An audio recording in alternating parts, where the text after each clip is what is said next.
Hello everyone. তো আজকে আমি আর খুশি মিলে চলে গিয়েছিলাম মিও আমরে। তো আমাদের এখানে এই ব্রাঞ্চটা নতুন ওপেনিং হয়েছে, তাই আমি আর খুশি দুজনে মিলে চলে গেছি এখানে পেস্ট্রি ট্রাই করতে। তো এখানে শুধু পেস্ট্রি ট্রাই করিনি, মিনি পিৎজাও ট্রাই করেছিলাম, যেটা এখানে আমরা প্যাকিং নিয়েছিলাম। তো এখানে দাঁড়িয়ে আমরা ট্রাই করেছিলাম এই চকো ক্রাঞ্চ পেস্ট্রিটা, যেটা কিনা খেতে মোটামুটি ছিল, মানে দুটো লেয়ার ছিল, তোমরা দেখে বুঝতেই পারছো। তো বাইরের লেয়ারটা টেস্টি ছিল খেতে, কিন্তু ভেতরের লেয়ারটা খুব একটা ভালো ছিল না খেতে। তো এটা মোটামুটি একবার ট্রাই করা যায়, তোমরা একবার ট্রাই করতেই পারো। তো আমার বাইরের লেয়ারটাই বেশি একটা ভালো লেগেছে, ভিতরের লেয়ারটা ভালো লাগেনি বলতেই পারছি আমি। তো এটা আমি আর কোনো দিন ট্রাই নাও করতে পারি, তো তোমরাও একবার ট্রাই করে দেখতেই পারো। তারপর আমরা প্যাকিং নিয়েছিলাম এই চিকেন টিক্কা পিৎজা, আর একটা নিয়েছিলাম হোয়াইট ফরেস্ট, কারণ আমি আর খুশি গিয়েছিলাম, তো সোমা যায়নি, তাই সোমার জন্য একটা পেস্ট্রি নিয়ে এসেছিলাম। তো সেখান থেকেও আমরা খেয়েছিলাম। তো এখানে আমরা আগে পিৎজাটা ট্রাই করছি, পিৎজাটা খেতে খুবই ভালো ছিল।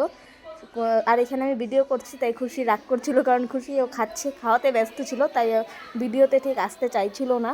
তো এখানে পিৎজাটা আমিও টেস্ট করেছি, পিৎজাটা খুবই ভালো ছিল খেতে। আর তারপর আমি টেস্ট করব এখানে হোয়াইট ফরেস্টটা, যেটা কিনা খেতে ভালোই ছিল।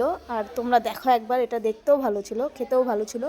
তো এই ভিডিওটা এই পর্যন্তই, টাটা, দেখা হচ্ছে নেক্সট ভিডিওতে।